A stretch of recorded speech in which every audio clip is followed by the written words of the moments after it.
issue. And so I had an email from somebody that wanted to invite everybody, so that's what we did. And we've got T-Dot here today to answer your questions.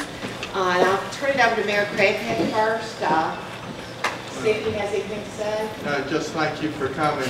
I think more than anything, everybody's just concerned about the livelihood of our community and the growth. And more than anything, the smaller businesses, they're the ones that generate the bulk of the jobs for our community. And if you go around the square area right now, I think there's probably about 15 or more buildings that are empty and not being utilized. No, 8. So, no, there's not 15. And we'll open it up for questions and comments in just a minute if you'll just hang on. But anyway, the main thing of it is for the community, looking at ways to make it safer, and we appreciate T-Dot coming. We have Paul Diggs here, Assistant Commissioner. Is that the way to say it? That's good. You like it? All right. But we'll turn it over to them if you have questions. They'll open it up here in a little bit, and just wanted to be here, kind of listen to people, see what people are thinking. And usually when you have a group like this, you get together, you end up finding a suggestion or something that even makes things even better. So that's what we're after today. Thank you, Mayor, and thank you, Senator. Again, I'm Paul Diggs. I'm the Chief Engineer for T-Dot and also the Deputy Commissioner. Got a few people here with me today. Coach Homashakin, he is our Assistant Commissioner over Planning and Environmental. I have Steve Allen, he is our Director of Project Planning. David Leahy is our Regional Assistant Chief Engineer. We have Deanna Lambert, anybody with the press that maybe get a T-Dot comment. And Matt Barnes is our legislative liaison, and there might be some T-Dot people in the audience. Other state people that I see in town. Just to kind of let you guys kind of understand kind of T-Dot's role here. Of course, we do have state routes coming through downtown here, and it's pretty common, if you can imagine, all across the state. We have downtown squares that and business districts and communities all over the state. And a lot of times a community will say, you know, we're not exactly sure that we think that it's operating like maybe it could best do, or we think that there's some things we can do on a state highway facility that might make us feel better about our community. And a lot of that stuff people in the engineering world and the transportation world talk about livability issues and the context of the community. And so what the department does a lot of times is we work with the community to help try to come up with how can we participate with what we do on the transportation side, working with the community to help them get the desire out of what a transportation facility looks out from the city's perspective. I will tell you that number one, from the business community standpoint, if you touch a parking spot, people get very, very concerned. So we try to be very, very specific in what we look at and to make sure that we understand how we impact parking. Because we do know that if you're a business owner and somebody has to walk farther to the business, you know, if I'm a business owner, I'd be concerned about that. So certainly that's something that we look at. But we also look at how the place of a community is and how sometimes the appearance of communities and how our highways look affects things. You know, I have to say I take pride in the state transportation system. I think we have a good transportation system in Tennessee. I'm going to throw a couple of things out to you here. We have no debt in Tennessee for transportation, so we don't borrow money to build highways and bridges or transit facilities and things of that nature. So we take a lot of pride, and I know Matt and a few of these other guys ride around, and I'll say, well, you know, I have a bridge over there. So I take a lot of pride, and I don't want us to have ugly roads. I know we had a contractor one time that said he wanted to change how we were designing the bridge, and our structures director told him, he said, if I wanted the ugly bridge, I'd have designed it that way. And of course, the bad thing about it is a few months later, that contractor became our commissioner, and our structures guy sweated bullets for about 8 years. But anyway, we do take pride in our transportation system in Tennessee, and we want our roads to be more than just a corridor to move vehicles and people down the road. We do think it's important for when we go through communities that sense of place is part of the transportation facility. I think that drives economic benefit to the state. I think it makes the livability or the feel of the community better, so people have a lot of pride in their community. So we do work with communities, but I will tell you one of the things that we don't do, and sometimes we get credit for doing this, but we really work hard to make sure that the public understands what we're doing. I don't want to cram a project down anybody's throat. And I know if a project is going through your property, in front of your business, sometimes it might feel that way. What I want to be able to do is, if we're working on a project, to make sure that the community understands that, why we're doing it, how we're going to do it, when we're going to do it, and those types of nature. And I want to get feedback in. There are times where reasonable people disagree on how we or if we should do stuff, and and I understand that. And sometimes I get told, or sometimes the reality is we don't need to do things. In particular, when we're working with cities, we want buy-in from those communities. So most of the time, we ask cities to, we want to see the mayor's support. We want to see resolution from the city council saying, we're on board with this type of stuff. So understand that the project that Mr. Allen's going to talk to you about here in just a little bit is not something that TDOT has done in a vacuum. And we have looked at things. We've had a lot of interest that supports the project, but we've also had a lot of concern as well. And as I mentioned earlier, in particular on in little urbanized areas that have limited parking, we understand that parking is an issue, and so that's one of the things that we have tried to keep our eye on. So I'm going to ask Steve, Coach, if you have anything to add. Okay. Well, one more thing that Coach has mentioned that I failed to mention: safety is an issue. Every single project we do, we want to try to make sure that we make things better, we make things safer. So safety is a major component of what we look at. High-speed facilities, crashes can be much more severe. Low-speed facilities, though, there are a lot of different factors, and in particular, one of the things that we're looking at from a pedestrian standpoint is, and there's not huge numbers of crashes with pedestrians across the state, but that is pedestrians, motorcycles, and bicycles and such. Those types of crashes and fatalities are a growing segment of crashes in the transportation network in Tennessee. And so that, again, in the low-speed area for automobiles, we see a lot of concerns for safety in that area. So that's a good thing to point out, folks. So I want to ask Steve Allen to kind of give an overview of the project and kind of the process we went through to get to where we are today. We didn't just come up with one solution. So Steve Allen, he's our Director of Project Planning. He's been with the department a number of years.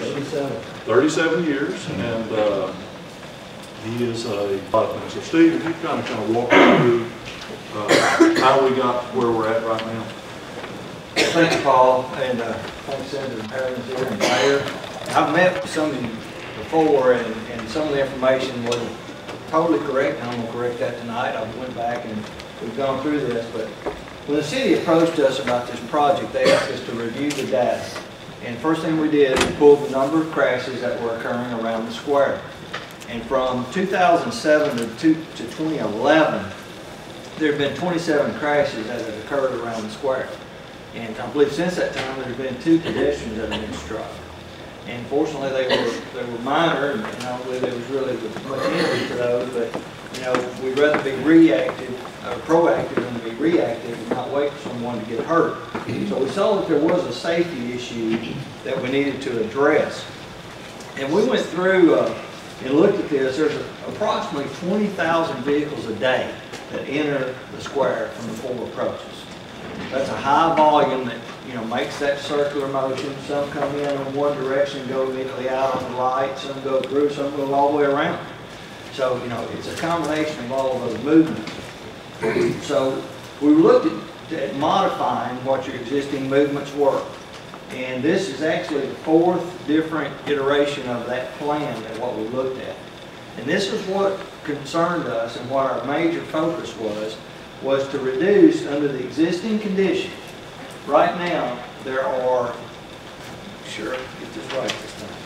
There are 24 opportunities for vehicle-to-vehicle conflicts. So that means there's an opportunity for a vehicle-to-vehicle to be involved in a crash at 24 different places under your existing configuration. Under this plan, we've reduced that down to 12. So we've cut down the number of points that a vehicle-to-vehicle could even have an opportunity to crash by 50%. The other issue that we addressed was the vehicle-to-pedestrian conflict points. Under the existing, there's 22 opportunities for a vehicle and a pedestrian to be in conflict with each other.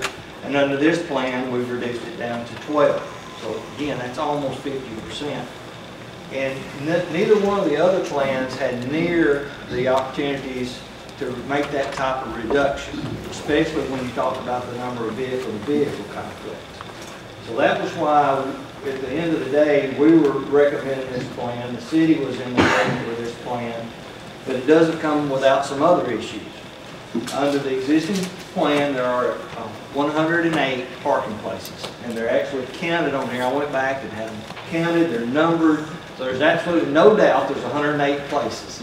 If you see another one, let me know, but I stayed within the square proper. I didn't count anything. You do have some other opportunities for some on-street parking along the side streets and some other parking spaces. I didn't include those. This is strictly what's around the square, so I can compare what these are. In the report, there were 85 in the report, and that's what I told the people. I met Ms. Markham and some others at one time, and I said there were 85. I took the report to being accurate. I've since fired that firm because there's actually 75. So it was either a typo or they couldn't count, but either way, I went back and looked at that. So, but then we were asked, one of the other issues was we didn't have access over to the statue. And so we went in and we added a crosswalk that would actually allow access from the business front to the statue. That takes out an additional 3 spaces. So if that is the desire, then that reduction would go down to 72 spaces. Okay, and the cost of this is right at $500,000. And really, that's my highlights. And I guess we'll open it up for questions. We didn't know if anybody had any questions. One of the reasons we're here today, Senator Beavers and I have been talking, just for what it's worth, y'all have a very effective senator. We work with her every day, and we would really like your support on our bills.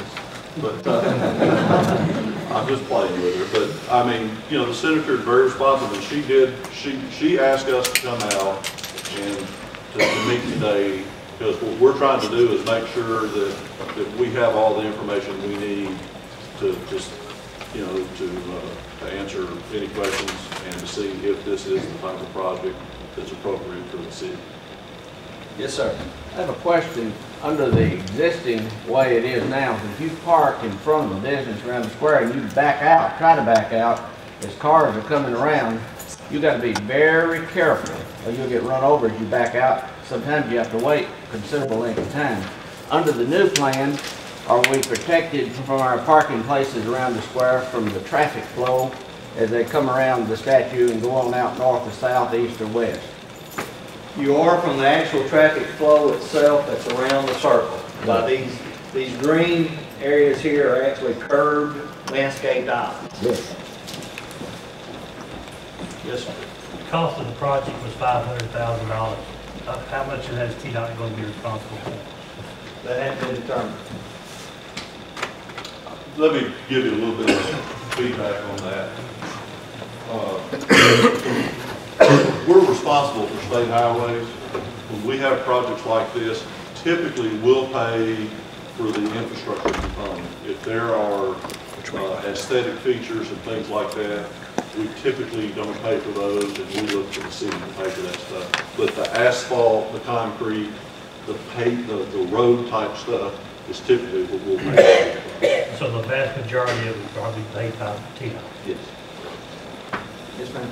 Can you go over how the phases of construction would be? Would it be each quadrant of the square, or would it be all at one time? Can you give us a little idea of that? I know the retail merchants are very concerned about customers getting to their stores and how long the whole process takes.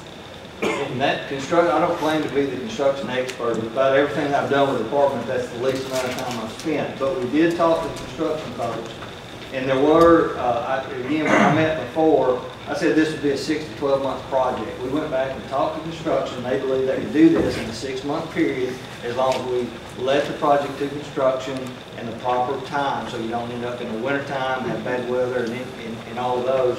Plus, they looked at doing it by quadrant, so you didn't shut things down all at one time. You can accelerate the project, close the whole square down, build it a lot faster, but nobody would want that. So we were talking about just doing it by quadrants. There are some things that we could do, but we have to coordinate with and make sure the utilities and all those other issues are addressed. And this doesn't involve the sidewalks, is that correct? The sidewalks are left as they are? That's correct under this plan. Just in general, when we develop really any type of project, one of the things that we look at is construction phasing. We will work, in this case, this being such a huge impact on the city, we will be working through the mayor's office and his public works department on when are the best times.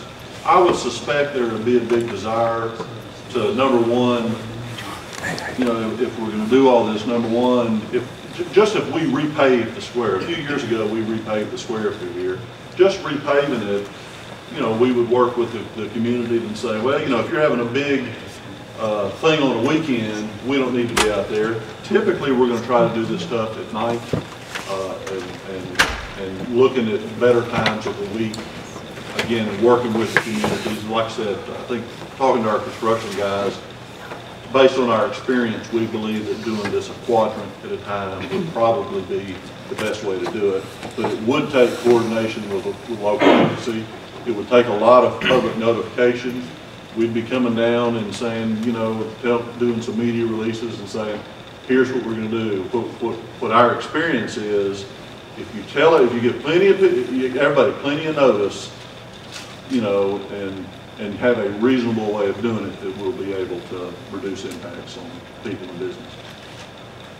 Under a situation where you talk about places that people could get hit and so forth, if you had 75 places filled and the 76th car has to park in overflow parking and go way over across the square, he's got to cross 2 or 3 streets to get there. So that's 3 times more prone to have that person have an accident than to be parked on the square and just walk across the street. We didn't address that. We stay within, you know, because there's a multitude of options. Right, but I mean, you're gonna have, one place over there, I mean, on the northeast corner, there's enough people to fill that parking. So anybody visiting one of those businesses has got to park somewhere else and cross the street a couple of times to get there. Or if they park in the square and use a proper crosswalk, they only have to cross the street once. So it looks like that needs to be addressed as well, because there's more opportunity to get hit if you're crossing the street 2 times versus once. Does that make sense? Yeah, but I mean, that's only, it'd be the same scenario if that parking lot was full, you know, I can't. Well, it's less likely that 108 would be full than I 75. agree. Yes, ma'am. I sent you a picture of one that Mr. Griffin, the photographer, did that said, put a fence around what we've got there, not do away with any of their parking, but put designated crosswalks from that opening, and that's the only way they could get across. They couldn't step down onto the road unless they went that way.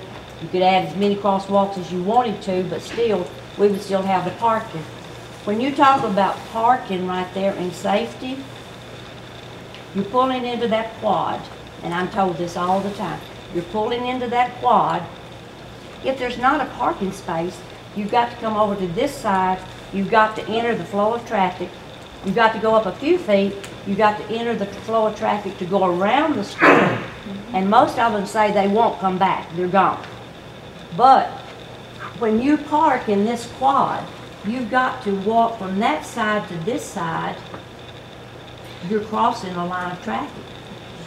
Also, when they back up, they say that there's not as much parking space to get out. And I know from kids that they say their safety is a whole lot more dangerous because they have no place for them to go. Over in the center, the parking spaces are broader. And if they jump out of the car, which kids are, they can catch them before they run out into the line of traffic. This is more narrow. And also, I've walked across to see just exactly what it would be. But if you've got 3 cars into that quad, no parking spaces. You've got another quad sitting out there trying to get into that quad. What's that going to do to the backup around the square? Because they can't get in. This person over here can't get out of the quad. Do you see what I'm saying? Now I'm talking about the one. I'm talking about the new design. Yeah, and I understand, but you know, it'd be the same case of this person backing up here. They're going to be impeding what the flow is also. Right. So, But you it's know, not like it's not like a 20-something parking spaces here, and there's no parking spaces left. They would be, you know, it'd be, you know, maybe this one spot here, but you know, if this is all completely full, you know, that person comes in, they are going to have to exit and go to another quad. We also have more people that are in the section that we're in between North Cumberland and East Main. We have more employees in that area than there will be parking spaces. And most of them have been parking over in the center. Yes, sir. Thank you for coming again to all of you, and at least one meeting.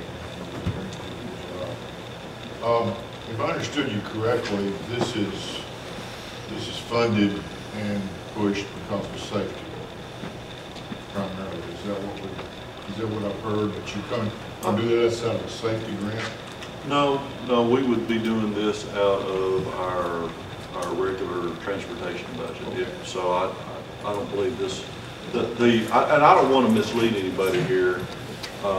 Steve had data on crashes here. The crash rate here is not a real high crash rate. It's extremely low. But from our perspective, understand that, you know, safety is an issue, and as engineers in the department, we try to address it. But I don't want to give anybody the impression that this is just a If safety. I calculated correctly, and I don't know that I have, but I think that the probability of encountering a pedestrian with 20,000 only using the 5 days per week comes about 5 million contacts of the cars, and 2 pedestrians over 4 years is 0.00004% probability, which extremely low, Well, particularly. that's actually actual, not probability. Well, that's the actual, That's the percentage of actual contacts. But the percentage is very low, particularly when you've got lawyers walking out there and they're free game.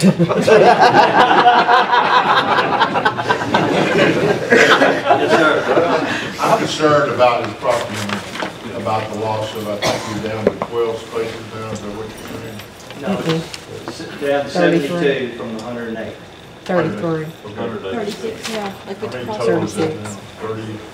36. 36. Further and further, it was 30, it was 23, 33, and now it's 36. It's like the stock market. Well, again, one of the things, and look, we apologize here, when Steve got his study back, there was a math error in it. We couldn't hear this. I know, that's why Steve's put numbers. Yeah. He wanted to make There wasn't sure. gonna be any doubt this time about how many spaces there were. Okay, well, one space is too many down there. I'm a problem. So that's all I have to say. My question is, has anybody considered how many business owners are taking up those rare, scarce parking places? It looks like the business owners could go over to the big parking lot and take a walk or two themselves and leave our customers to come right in, you know. Just makes sense. I don't know what, you can't make them, I don't guess, do that, but if I was concerned about it, that's something I would want to do, is hide my car and give my customer a free shot at the parking place. Actually, the city could impose And I $2 move mine parking. every day for customers. I do too. They But call us and I parking leave. leaders, Well, I don't even But park there. that is not a role of the department. Yes, sir. I'm gonna add a little bit what Mr. Farmer there said. That's beautiful design, I like that, but I disagree. I don't think safety is an issue. I mean, what he was talking about, and I figured, like you said, from 07 to 11, that's 5 years. And that's 1,825 days, $20,000, 20,000 cars a day. That's 36.5 million cars in 5 years. And we've had 27 fender benders. Do the math, that's one every 1,351,000 cars that goes around that square. We have a fender. Safety is not an issue. That's one too many, I agree, but it is not an issue of this. I mean, I've tried to hit Mr. Farmer 6, 7 times. I just think, you know, if it's a beautification issue, there's things we can do with our current square, but, you know, and I know 2 people have been hit, that's too many, but there's things we all can do. I never step out in a road with a car moving unless that car is stopped. I don't care if I got the right of way or not. I mean, that's just bad decision making. And there's just all kinds of things, but the math is there. I mean, 1,300,000 cars come around that square before we have a But fender. let me respond, and again, I want to make sure everybody understands, we are not saying that this is a safe product, but I will tell you, from an engineering standpoint, the design Mr. Allen has put together is safer. It's great, but we're doing this, we're taking a circle and squeezing it a little bit together, people are gonna go But faster. your point's well taken. They're gonna go faster. We, you know, It's not smart. State has been known to keep good records. This square is almost identical except the shrubbery been added to the island. We can't even keep a flower pot growing. How are we gonna keep water out there on that? Now, I'm going to this point. You people in the state have excellent records, I'm sure. It was like this 50 years ago. What does your information say why you changed it then? I'm sure it was changed, that there was a desire in the community. I'm sure y'all got the information. Well, I was born in 1964. I am told that's about the date the change was made. From, I think. Yeah, I remember, I'm about as old as that guy down there that's doing it. But I suspect that you know, again, you know, there's different desires in different times, and at the time, in the 1960s, there was a desire to make this change. 50 years from now, they might put hovercraft tags in, I don't know. But in those days, we didn't have nothing like the traffic we got now. That's true. One of the things We that have bypass and all I think that. people need to realize is that y'all control what's there. In fact, Mr. Bryan over there was talking about people parking over in the county city parking lot. The city leases it, and that's a good idea. I hope to see you park over there, Tommy, in the future and walk to your place. The situation is, however, that every parking spot along West Main, East Main, North Carolina, South Carolina, you control it. That's You right. can take it away tomorrow. That's right. And that's something we all need to hope that you don't. Well, Because but- you'll destroy business. Yes. You know, there's a number that's being overlooked here, and there's a lot of factual, a lot of math being touted about what's happening on the square. The important number is what's not happening on the square. And there's a world of people, and I own property on the square, invested in property on the square, leased it for a long time. There's a lot of people who will never park in the middle and walk across because they're scared to. If you have the least little bit of age, I mean, I'm still fairly capable. For a 52-year-old man, I can sprint across, but a lot of times you have to. And if you're the least bit incapable of that, you're never going to go there in the first place. So that's the number I'm concerned about, not what's, I think it'll be an improvement on what's actually happening, but I'd like to see it being a positive improvement on what's not happening. And we've got real estate, now here's a factual number, we've got real estate on that square on which owners have to take a 40% discount in their lease rates and their sales rates, primarily because of parking. And that's a huge number, and that's a pretty documentable number. We can go off the square in 4 or 5 blocks in either direction and look at things on a square footage basis. And if we can get some quality parking where someone can park in the front door of the business and not be terrified that they're going to have to sprint out in front of a semi or someone who has the sun in their eyes, then I think that's a huge improvement. And I mean, at some point, we've got a disease on the square with regard to value, and at some point you got to try something different. Yeah. My wife and I had lunch just a short while ago, and we were talking about this, and her comment was, it goes to what somebody said about statistics, and we're not having a lot of accidents down there. She won't go down there. So there won't be an accident because you won't see her down there. Backing out, especially with 2 little kids, and kids bouncing around, talking, distractions. She will not go down there for your reason. So what you're saying is there are people who will not go down there because of the situation and the complexity of that square. So thank you for addressing it and taking a look at it. I will point out the balance that we're trying to achieve in the department here. There's a safety issue, and perhaps it's not huge. There's a safety issue. There is a traffic flow issue, trying to get people moving through the square comfortably, but there's an economic issue as well. The balance that we want to do, and I know the senator and mayor share this, is we're trying to come to a balance that tries to address everything. So, I mean, that's why we're here today. Yes. We said this is a year-long project. We think we can do it in 6 months. Is that including crossing the creek and everything like that? I've seen other little projects done where the creek was involved and it would go from a 2-day project to a 2-month project. We're talking about just the square itself. There ain't no tunnels or nothing under the square? Well, I mean, No. we're probably in the top 3 inches of the asphalt out there. The base material and anything under there.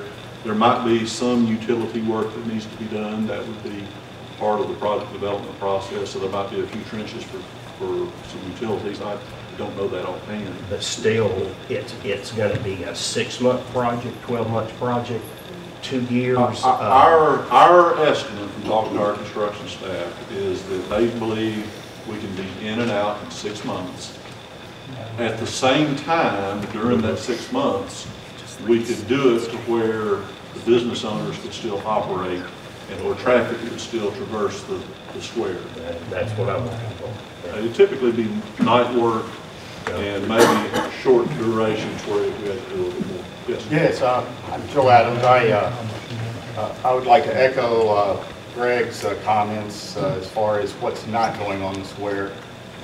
My family, we've owned property down there for several generations and still have 3 buildings down there, and property that's in vicinity of the square as well.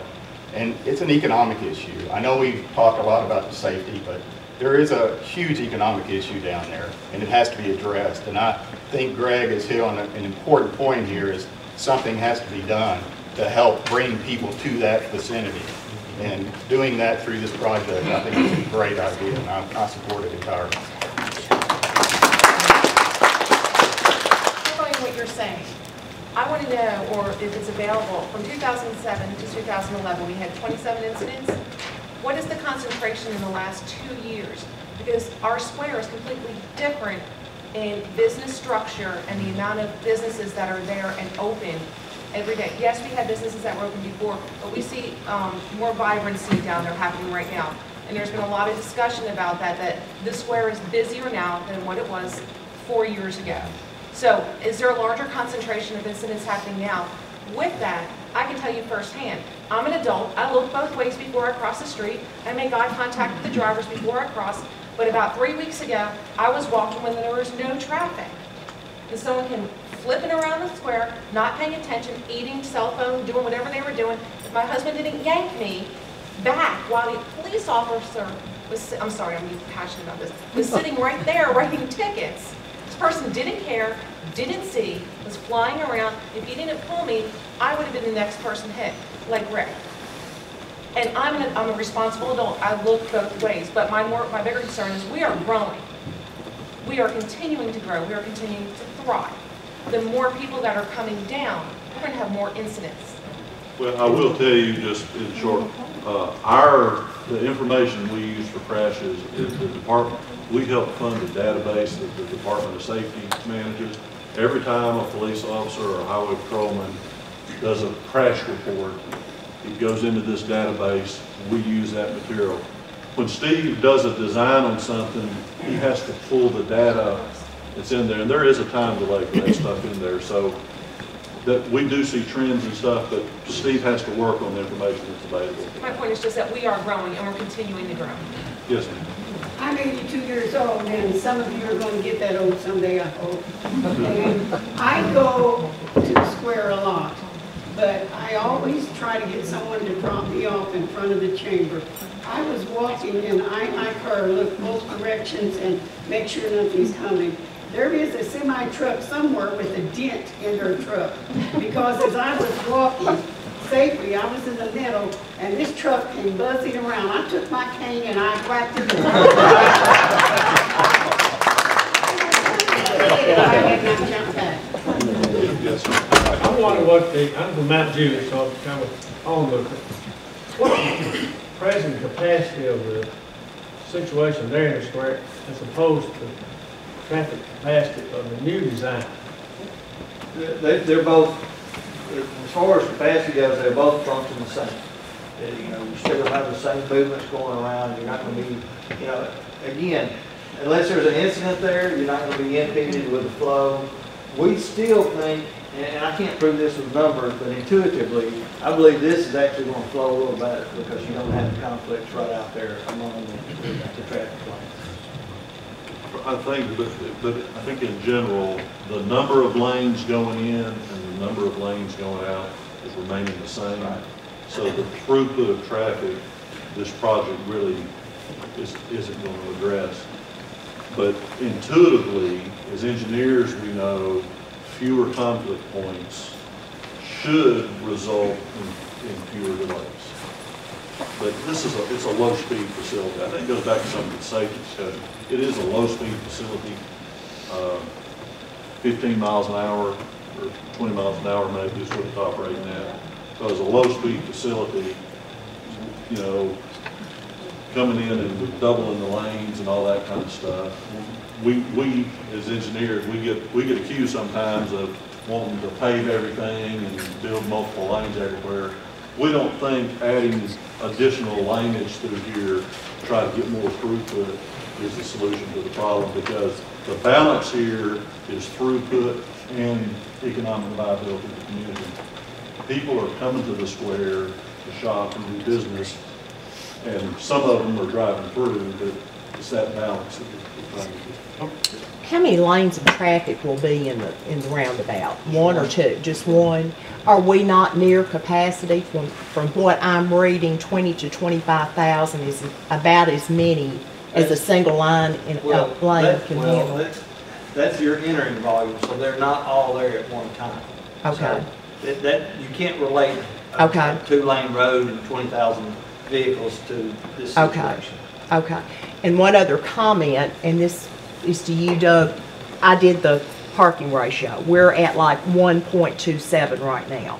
And with losing these other 35 to 36 parking places, it's gonna bring us down more to a 1.08 or something, which is like parking for a single, that's less than for a single family residence. In my way of thinking on that, and I know this gentleman was trying to compare strictly apples to apples within the quadrangle, but the city lot over there to the left is gonna become analogous to what the center is now, in my opinion. But this ratio includes that. It includes that, yeah. Where are we in parking spots now? 219? What do we have? 219? But I mean, I just think at any time of day, and I mean, I've driven through the square every day for most of my adult life, at any time of day, you're not going to, I mean, it's rare to see every parking place taken, and I just think this is a trade of quality for quantity, and in today's world, I mean, I know people, and it's a sad fact about American society, if they can't park in your front door, they really want to go elsewhere. And this gives more quality opportunities really to park in your front door and let your kids get out and run a little bit without them worried about running right into the fender of a car. Just to clarify, you said that the courthouse parking lot that the city owns was not included in this number of parking, just the square problem? Okay. Well, but that parking lot is full every day too. Yeah, that is not part of this, that's not part of this equation at all. Yes, sir. I'm one of the two unfortunates that it got into a minor accident, which consists of a broken leg, a mashed up shoulder. Broken leg's not minor. Yeah. Or the other is. That was the Department of Safety. That's not our fault. That's not my point. My point is, it's still dangerous to cross the square. I hope we put an end to the safety aspects right here. You can't, if I go, and I'm on the square daily, and crossing from inner to the outer part, if you walk across there, you've got to be extremely careful, because you can get out in the middle of that, those crosswalks, and cars will still come through on a constant basis. Until you actually get out there and signal to them to slow down or stop, they just keep on coming. And this is not, this. You can't stop people from being stupid. That's all it is to Yes, sir. My name is Mike Bledsoe, and I moved my business 6 months ago off the square for some of the reasons that's discussed. And this goes really with what you're saying, Greg. I've seen about a 28% increase in my business because weekly we get comments that people could not park in front of our businesses, and so they wouldn't stop. We heard it all the time. I'm sure that some of the other businesses hear that as well. So when I did move it, our sales went way up, and it does have a big. I moved my business because of that, and it just it's a huge issue. Yes, the safety is important, but the economics is huge, and I think that that's what's being missed here. Also, our square, I think it's time for a facelift, just like some of the people here. We need a facelift. economics here. Our square needs it, and there's a lot of new things happening in our town, and you're not one of them, baby. And there's just a lot happening, and we definitely need a good project. And I thank the senator for calling this meeting. Yes, sir. What about safety vehicles? Say one of the buildings in the corner has a fire. Is the fire truck going to be able to easily access that building with the new easements? Or delivery trucks? Well, I'll address those two separately. I've never seen an emergency vehicle that didn't get where he needed to go. They'll basically just shut down your square and park where they need to access Of course, the but fire. with the parking spaces being full in the corners, are they still going to be able to get in there easily? I mean, we're talking one of the ladder trucks, are they going to be able to make those turns to get in there? They would not be able to go directly into there without, moving some vehicles, getting over the curb, whatever that needs to be. But we did, I will say, and now, then I get to delivery vehicles, because that was another question. And I know this might not be real visible, but we went back and looked at what a typical delivery truck is at 26 feet, and we drew their actual path in each of the quadrants. They can maneuver through all 4 quadrants. They can drive a 26-foot truck, they can drive through there. I know there's being spent when it comes to dressing up the areas after they're finished. I just want, I've got some other merchants in the area that we are going to donate the dollars and cents to landscape the areas that are there. So there won't be any taxpayer dollars spent for landscaping area.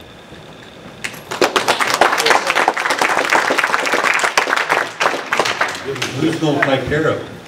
That's The gonna be Sons part of of what's the gonna be Confederate taken care of. Veterans takes We'll take care of care of the the center of water the too. square.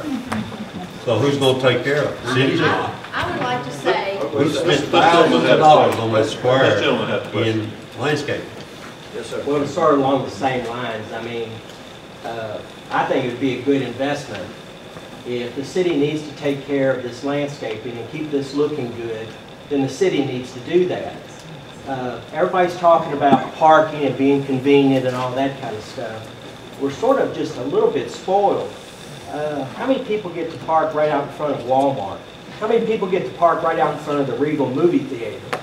I mean, if somebody wants to get somewhere, they feel like that there's something that they want to go buy, they'll find a daggone place to park. Now, you may have a little bit more trouble when it comes to senior citizens or older people, and that's perfectly understandable. But you still have the option of dropping somebody off right in front of a building and then going to find a parking spot. There's been some some people have communicated some things in regards to the economics of this. If you walk around the square, there are a lot of good businesses on that square. A lot of good businesses that have been in business for many, many years. But at some point, we're all going to have to start looking at these buildings. A lot of these buildings, you get up on the second and the third floor of these buildings, there's a lot of work that needs to be done on these buildings. And people are going to be hesitant to put money in these buildings unless you've got something going on down here in this square that's going to attract people to come in, that's going to make business owners want to put money in their businesses. They're going to want to put money into these buildings and dress them up. If you go to I travel this state every week of the month. And if you go to the cities where the town squares are just doing great, they put money into landscaping, they put money into dressing up their squares, they put money into their buildings, and they've got more people coming in and shopping than we've probably seen in the last 50 years. And you can go to these cities and they have parking off of the square. They'll have a parking lot for 50 cars, and those people will gladly walk 2 blocks to get access to that square. They'll gladly walk there, go have lunch, go get a cup of coffee, wherever it may be. But you've got to do something that's going to attract people to the square. And to just keep, I think Lebanon is a great city. I think the square is good.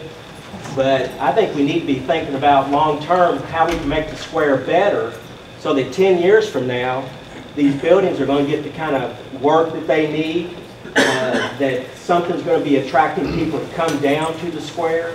And not everybody's going to be worried about getting the back end of their cars knocked off, trying to get in and out of these parking spaces. It hasn't been that big an issue Well, in 5 years. I bet if you looked at it, I bet if they had a study, I assume that most people in this room are from Lebanon. And we know we better exercise caution backing out of one of these parking spaces, or we'll get hit. I live on 231, you're talking about caution, buddy, getting out. I'd be interested to know how many of those people that had wrecks, if that was their first visit on the square, or if they were from out of town, or whatever. Because they wouldn't be expecting to have to sit there and be extremely cautious. More wrecks on Maple Street there is a square. Say that again. On South Maple. And people have talked about Gallatin and how, I'm from Gallatin, lived there all my life, been here 31 years. And it's pretty, but there are no businesses anymore. They don't have a roundabout circle. They have a square courthouse in the middle of town that you pull in and pull out. And they beautified it without busting one piece of asphalt. Not the first. This gentleman here has a question. Again, what's the budget on this? Almost $500,000. Okay, how much is a life worth? Done. Because I would probably say that if she didn't die on the square, but if she did, her business is gone. Obviously, I have a problem. We've got meteorite 1, 2, 3, sky hit my head, too. 4 or 5 employees here. They'd be devastated. A lot of people would be devastated. $500,000? Well, let me just address it. If we had to pay, if we didn't make any changes, and it was time to pave the square, we would probably spend in the vicinity of $500,000. Because we have, our philosophy in Tennessee is to maintain the investment in infrastructure. We don't want to let roads get all the potholes and things. JD? And I would like to echo, of course, Senator Beavers. I'm familiar with her, as a lot of us are, but I get to work with her. And in full disclosure, I'm a road contractor as well as an attorney, so I often interact with Senator Beavers, Paul Deggs, and his group of folks. And the mayor as well has done a great job. I think everybody involved has. We have a passionate group of folks here, and that's beautiful because everybody cares about their community. We have a problem on the square. Now, you may want to talk about statistics and things of that nature, but there are statistics of the accidents that don't occur. I have watched on numerous occasions people exit the center of that square, coming out, going into the flow of traffic because they were confused, and come out and have near misses leaving. I myself have numerous, and that may have been intentional and I was just too quick, but have numerous occasions had near misses on the square. I have witnessed them occur. I've witnessed cars come around the square, people from out of town, and they will pull closer to the edge, and the locals will pull up beside of them, and now you have two groups of cars going around what's meant to be a single flow area. All of that to say is we are in a situation where we have community growth, I'd submit to you, and we need to do something to this square. I am confident in the Department of Transportation. I've had the opportunity to see their work, to work on jobs with them, and the talent that they have at looking at a project, and the people that they have who can plan this out are of the highest quality, period, anywhere. I understand and agree that you're not going to make everybody happy in this room with a plan or proposal. But if you can beautify your square, even though you remove certain parking places, with a design that takes the traffic flow and puts it in the center away from your pedestrians, statistically, you've got to be in a safer environment. I would also submit to you that if you impact some of those spaces and people have to walk and park in different areas around the square, you then create economic benefit to the exterior of the square, which is only going to benefit the interior, and we begin to have a growth and an economic revival in the downtown area and not just the front storefronts facing that square. All of these are very real and likely outcomes if we are to take these steps. I applaud the department, Senator Beavers, the mayor, and everybody else who's been involved in this. You have tried to maintain the quality of that square, maintain you know, the historic nature of it and the beauty, and I think it's one of those things that we should all maybe agree to disagree, but I think it's the best plan that we've got if we're going to do something for our square. Amen.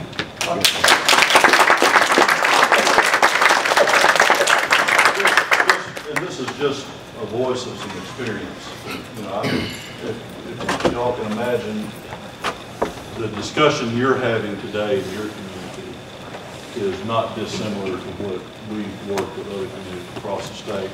And what a lot of communities are trying to do is create a sense of place in their community. And I'm not saying that one way or the other is the right or the wrong way, but from a community standpoint, if y'all come together and come up with a vision of what you want your community to be, the department, since we have a facility that goes through here, 2 of them in fact, that you know, we do want to try to help that, but it's really incumbent on the community to be able to kind of create that sense of place. Mr. Allen, this is the map. I mean, this is the plan that Mr. Griffin, and I sent that to you. Yes, I have that plan. Would that add safety to the present square? It'd be an enhancement to the existing plan by doing that. And you told us at one time that you didn't have to make all of these changes, that you could do an enhancement. Now, you're talking about safety again, and you're saying that this quad is safer than them coming across the road? They are having to cross the road there. And that quad, if you're parked on the outside and you're coming into the buildings, you do have to cross traffic, because traffic will be coming into those quads. This gentleman here, as a business owner on the square, I would like for you all, I mean, I've heard the word engineer, and that's a pretty big word. I think that means y'all are smart. And I would certainly defer to you for a proposal versus putting it back on the community, saying y'all come up with a plan. So I think you've got a great plan. I appreciate what you all have done, and I don't feel like the Department of Transportation would be willing to put in $500,000 to a project that you didn't think was necessary for our benefit. Right, don't misunderstand what I'm saying. Well, yes, as engineers, we put the math to stuff and make sure that we address the safety, geometrics, and all those types of things. When I talk about a sense of place, that's beyond the road. And that's, and I'll have to tell, I think that, and I don't want to lay it on the mayor here, but I suspect there was a group of people that got together in the city that said different in the downtown area, and that's how we were approached in the agency.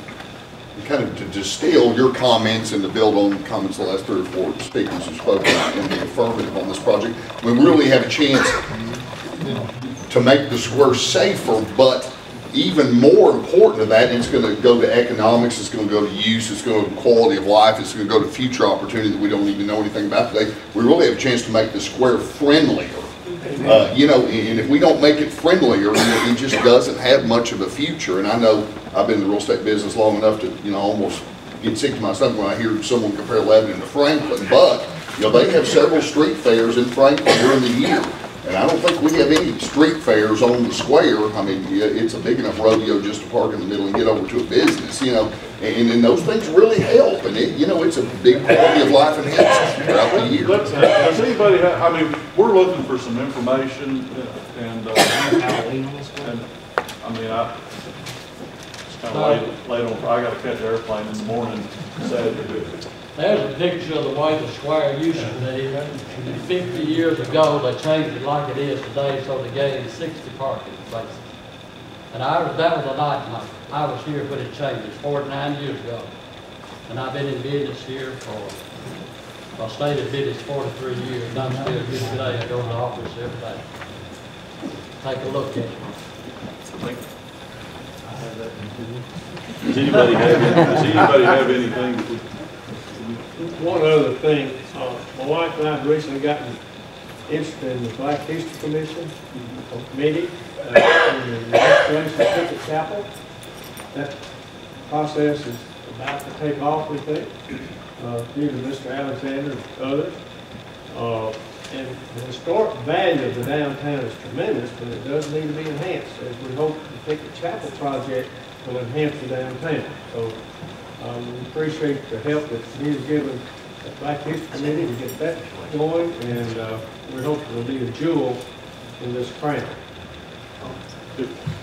One more right here. These are very good dialogue, but I've got a question. Can you outline as we move on, what is the process? I don't think a lot of people understand, how do we work through the decision-making process that we come to, here's where we start working?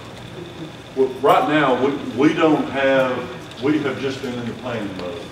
We don't have the design done yet. The city has approached us. They provided us with a request, a written request, and a resolution to the city council.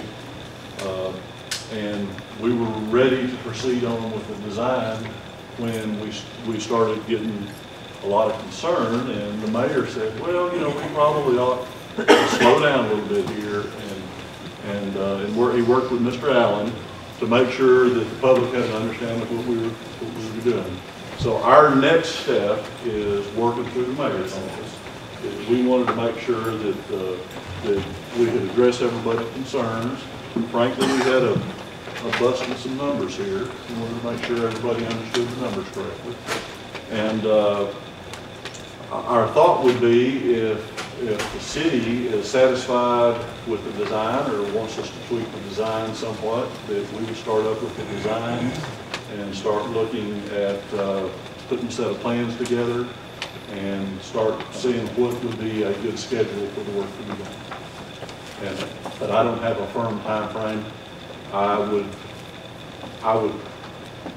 probably think that it would be, I don't know that we'd be able to get the work done this summer. It would probably be next spring work, would be my guess. Probably a year work.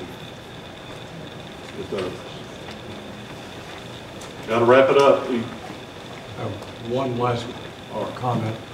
I'm Robert Bone, and my father was the first commissioner of public works.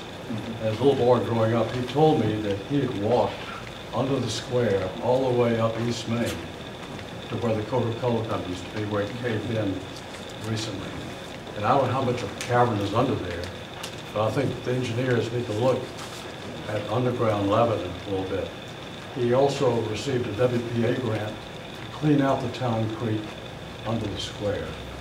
And that creek bed has not been, if it's been done recently, I don't know, but that's the whole water problem here is significant.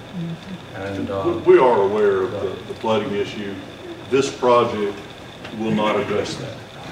That's beyond the scope. We're talking really about dealing in about 3 inches of asphalt is about all we're doing. That's just, the drainage issues are just beyond the scope. There may be some local drainage issues that you might be experiencing today on the square. It's not unusual on a facility that has some age on it.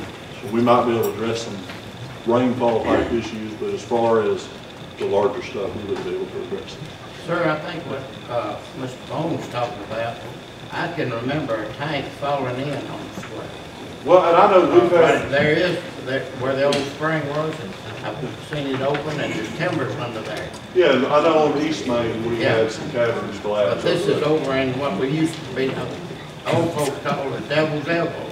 And there's a tank fell in right there. The ground caved in out, probably halfway between the cabin and the monument. And Patton had a tank to go in on West Main, from the first block off West Main. I've heard a lot of comments about the parking, the number of parking spaces, the safety issues, the facilitating the businesses and everything else. Lebanon spent a lot of money putting concrete sidewalks in, handicap ramps, and a lot of other stuff. Out of all this stuff, where are these people who are legitimately handicapped want to park versus everybody else who just don't really want to buzz around the square to get where they're going? We have the designated number of handicap spots designated on this plan. Okay. We fully comply with American Disabilities Act. We want to have a transportation system that's accessible. Okay. We just want to thank y'all for showing up. I mean, Thank you.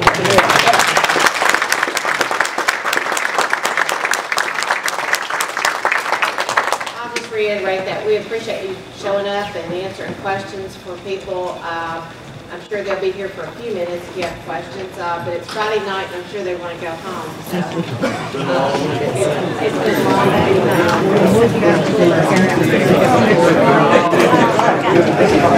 tonight.